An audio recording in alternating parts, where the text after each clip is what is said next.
اعوذ باللہ من الشیطان الرجیم بسم اللہ الرحمن الرحیم اللہ اکبر سبحان اللہ الحمدللہ استغفر اللہ الصلاۃ والسلام علیکہ یا رسول اللہ صلی اللہ علیہ وآلہ وسلم۔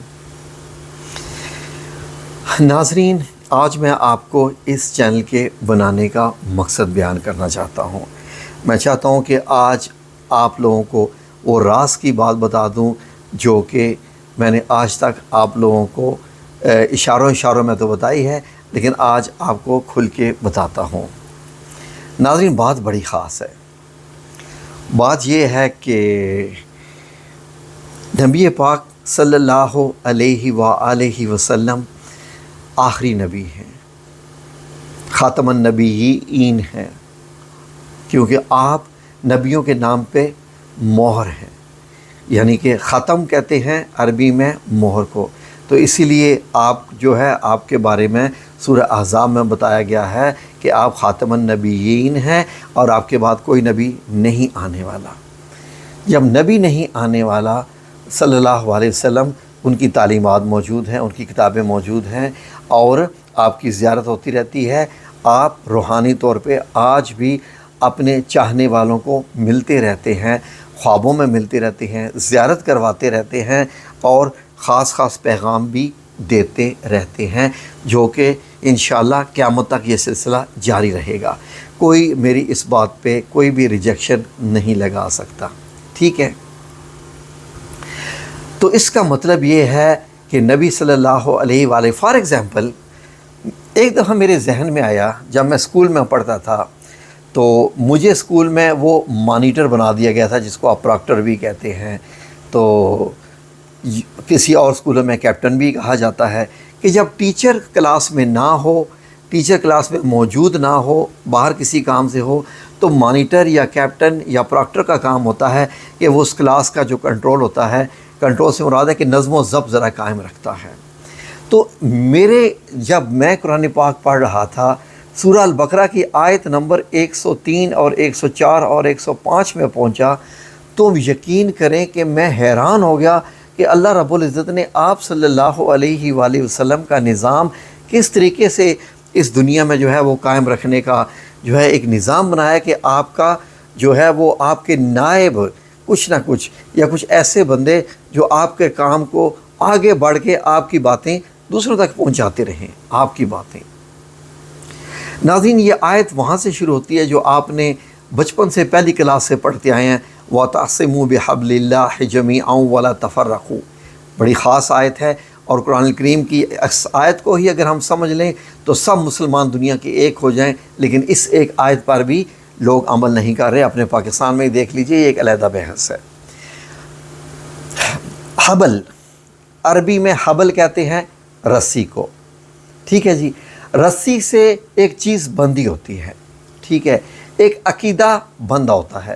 فار ایگزامپل ہمارا عقیدہ بن گیا کہ اللہ رب العزت جو ہے وہ اللہ رب العزت کی ذات ہے جس کی ہمیں عبادت کرنی ہے، اور نبی پاک صلی اللہ علیہ وآلہ وسلم جو ہے اللہ کے رسول ہیں اور آخری نبی ہیں۔ یہ ایک عقیدہ ہو گیا، انہی کی تعلیمات پہ ہمیں عمل کرنا ہے اور اسی طریقے سے ہمیں یہ زندگی گزارنی ہے۔ تو اللہ رب العزت نے کیا فرما دیا کہ سب مل کر اللہ کی یعنی رسی، یعنی ہدایت کی جو رسی جو قرآن پاک ہے، اس کو مضبوطی سے پکڑے رکھنا اور متفارق نہ ہونا۔ اس کا مطلب یہ ہے کہ اگر ہم متفارق ہو گئے ہیں تو اس کا مطلب ہے کہ ہم نے قرآن پاک کو چھوڑ دیا ہے، ہم نے قرآن پاک کو کسی حد تک جو ہے چھوڑ دیا ہے، کیونکہ ہم میں تو تفرقے پیدا ہو چکے ہیں۔ یقین کریں کہ یہ اس وقت جب میرے ذہن میں آیا تو میں نے کہا ہاں، یہ تو واقعی قرآن پاک تو رسی ہے، قرآن پاک کی ہر بات پہ جو عمل کرتا رہے گا اس کا تو عقیدہ ہی ایک رہے گا۔ آگے اللہ رب العزت نے کیا ارشاد فرمایا، دیکھیں آیات کا، اور اللہ کی اس مہربانی کو یاد کرو کہ جب تم ایک دوسرے کے دشمن تھے تو اس نے تمہارے دلوں میں جو ہے وہ محبت ڈال دی، اور تم اس کی مہربانی سے بھائی بھائی ہو گئے، اور تم آگ کے گڑھے کے کنارے تک پہنچ چکے تھے، اور اللہ نے تم کو اس سے بچا لیا۔ اس طرح اللہ تم کو اپنی آیتیں کھول کر سناتا ہے تاکہ تم ہدایت پاؤ۔ دیکھیں نا، کیونکہ اگر قرآن پاک نہ ہوتا تو ہم لوگ کیا ایسے ہی کافر اس دنیا سے چلے جاتے۔ تو آگے سنیے اب آیت اب آگی، اور تم میں ایک جماعت ایسی ہونی چاہیے جو لوگوں کو نیکی کی طرف بلائے اور اچھے کام کرنے کا حکم دے اور برے کاموں سے منع کرے، یہی لوگ ہیں جو نجات پانے والے ہیں۔ اللہ اکبر، یہی لوگ ہیں جو نجات پانے والے ہیں۔ ایک جماعت ہونی چاہیے، اس پہ فوکس رکھیے گا۔ آیت نمبر 105 کا ترجمہ سنیں گے تو اب آپ کو کلیئر ہو جائے گا۔ اور ان لوگوں کی طرح نہ ہو جانا، ان لوگوں کی طرح نہ ہو جانا، کن لوگوں کی طرح ہو جانا؟ جو متفرق ہو گئے۔ کب متفرق ہو گئے؟ اور احکام بین آنے کے بعد ایک دوسرے سے اختلاف کرنے لگے۔ احکام آنے کے بعد ایک دوسرے سے اختلاف کرنے لگے، اور یہ وہ لوگ ہیں جن کو قیامت کے دن بڑا عذاب ہوگا۔ ناظرین، احکام تو آ گئے، نبی پاک صلی اللہ علیہ وسلم نے جو ہے وہ پوری تعلیمات تو ہمیں دے دی، دین تو پہنچا دیا، قرآن پاک تو مکمل آ گیا ہے جی، نبی پاک صلی اللہ علیہ وسلم کی سنت تو ساری آ گئی۔ اس کے بعد اب ہم نے جو اتنے زیادہ فرقے بنا لیے ہیں اور ایک دوسرے کے ساتھ ہر وقت جھگڑتے رہتے ہیں، حتیٰ کہ مجھے کالز ریسیو ہو رہی ہیں اس چینل پہ، مجھے کالز ریسیو ہو رہی ہیں کہ انکل، میں نے کہا جی بیٹا انکل، ہم نام مجھے لینا پڑ رہا ہے مجبوراً، I am sorry for example, نام لینا پڑ رہا ہے کہ ہم بریلوی ہیں اور ہمیں دیوبندیوں سے رشتہ آیا ہے، تو ہم یہ رشتہ کریں کہ نہ کریں؟ ہم نہیں کرنا چاہ رہے۔ کال آتی ہے ہم دیوبندی ہیں، ہمیں بریلویوں کے گھر سے رشتہ آ گیا ہے، ہم یہ رشتہ کریں یا نہ کریں؟ اسی طریقے سے اہل سنت ہو گئے، پھر دوسرے ہو گئے جی، پھر وہابی ہو گئے، پھر وہ ہو گئے۔ کیا بات ہے! یعنی اتنا اختلافات ہم میں بڑھ گئے کہ ہم ایک دوسرے میں رشتہ نہیں کر رہے۔ میں نے اسے کہا بیٹا آپ جس فرقے کے بارے میں بات کر رہی ہو کیا وہ مسلمان نہیں ہیں؟ انکل نہیں نا، ہمارے جو ہے وہ فرق ہوتا ہے نا، تو پھر آپ کو پتہ ہے عبادت میں بھی فرق ہے، تو اس چیز میں بھی فرق ہے۔ آپ بتائیے پہلے سب سے پہلا جو اسلام کو نقصان پہنچا، سب سے پہلے جو شیعہ سنی علیحدہ علیحدہ ہو گئے، یہ کیا انسان جو اسلام کو نقصان کم پہنچا؟ کیا یہ کم نقصان پہنچا کہ اب سنیوں میں آگے جا کے ناب جی کتنے یہ فرقے جو ہے وہ بنتے جا رہے ہیں جی؟ تو یہ کیا ہوگا؟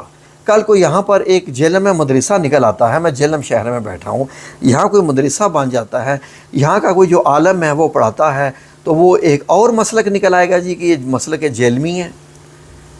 کیا ہوگا یہ؟ تو اللہ رب العزت تو فرما رہا ہے سیدھا سیدھا، اور ان لوگوں کی طرح نہ ہو جانا جو متفرق ہو گئے اور احکام بین آنے کے بعد ایک دوسرے سے اختلاف کرنے لگے، یہ وہ لوگ ہیں جن کو قیامت کے دن بڑا عذاب ہوگا۔ اب بتائیے، مجھ سے کتنے لوگ پوچھتے ہیں جی آپ کا کون سا مسلک ہے، آپ کا کون سا فرقہ ہے؟ میں نے کہا رسول اللہ صلی اللہ علیہ وسلم کا کون سا فرقہ تھا؟ جی وہ تو مسلمان تھے۔ میں نے کہا جی میں وہ مسلمان ہوں۔ ہاں جی، نہیں تو وہ پھر پہچان تو پھر وہ ہوتی ہے نا، اپنے جو پھر ہوتے ہیں۔ میں نے کہا نہیں، میری وہی پہچان ہے، میں نے کہا میری وہی پہچان ہے، اس کے علاوہ مجھے اور کوئی پہچان نہیں چاہیے۔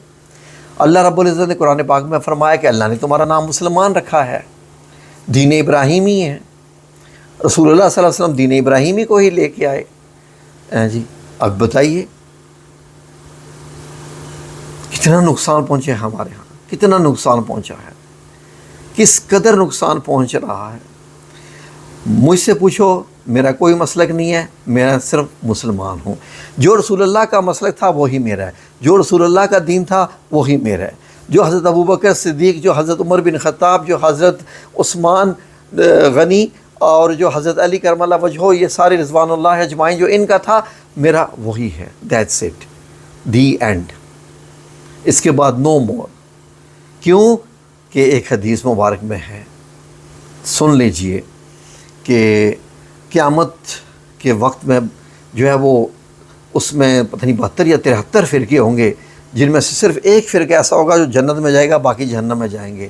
اب جس سے پوچھو وہ کہتے ہیں ہم نے جنت میں جانا ہے، یہ سارے جہنم میں جائیں گے۔ اس سے پوچھو وہ کہتا ہے ہم نے جنت میں جانا ہے، یہ جہنم میں جائیں گے۔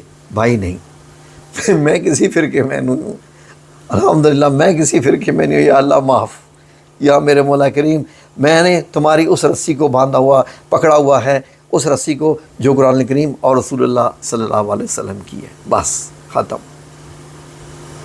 میں اپنے آپ کو کسی بھی جماعت میں شمار نہیں کرتا کسی، اور باقی جو بات رہے گی کہ تم میں سے ایک ایسی جماعت ہونی چاہیے، تو راز کی بات یہ ہے کہ اس لیے یہ میں نے چینل کھولا کہ جو میرے دل میں ہے، جو اللہ رب العزت کے متعلق میرے دل میں ہے، جو نبی پاک صلی اللہ علیہ وآلہ وسلم کے متعلق میرے دل میں ہے، وہ آپ لوگوں تک پہنچاتا رہوں، اور آپ لوگ جو اس کے ساتھ جڑ رہے ہو، ہم ایک جماعت ہیں۔ میں نے اس کو روحانی جماعت یا روحانی کلاس کا نام دے دیا، اور ہم رسول اللہ صلی اللہ علیہ وآلہ وسلم کے جوتوں کے خاک کے بھی ہم نوکر ہیں، تو ہم تو رسول اللہ صلی اللہ علیہ وسلم پہ مر مٹنے والے ہیں، یہی ہماری جماعت ہے۔ اور اللہ رب العزت کا ہم پہ ساتھ رکھا، اور اللہ نے ہمیں اگر ساتھ دیا، اگر ہم حق پہ ہیں، تو اللہ رب العزت ہماری جو ہے وہ مدد فرماتا رہے گا، ہمارا یہ سلسلہ چلتا رہے گا جب تک میرا رب چاہے گا انشاءاللہ۔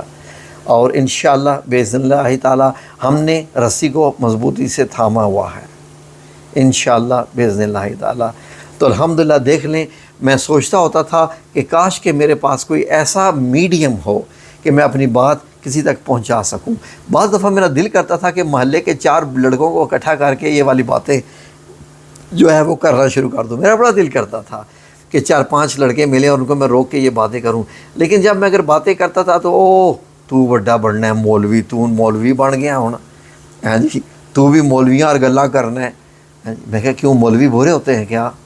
ہاں جی، اور نہیں یار میں مولوی آپس سے لڑتے رہتے ہیں، کرتے رہتے تو کرتے رہتے ہیں، آپ پہ عمل کرتے ہیں نہیں تے دین دیاں گلاں دستے رہتے ہیں۔ تو الحمدللہ اللہ رب العزت نے یہ مجھے پلیٹ فارم عطا فرما دیا، اور آپ جیسے ناظرین عطا فرما دیے، یہ میرے رب کریم کا بڑا بڑا احسان ہے۔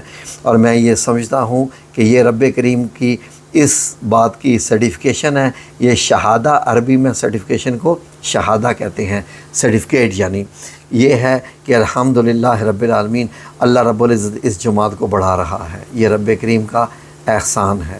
اے میرے مولا کریم، ہم سب لوگوں کو توفیق عطا فرما کہ ہم تیری ہدایت کی رسی کو مضبوطی سے تھامے رکھیں، تیری اصلی والی اس ہدایت کو جو نبی پاک صلی اللہ علیہ وآلہ وسلم کی ہدایت ہے۔ آمین یا رب العالمین برحمتک یا ارحم الراحمین۔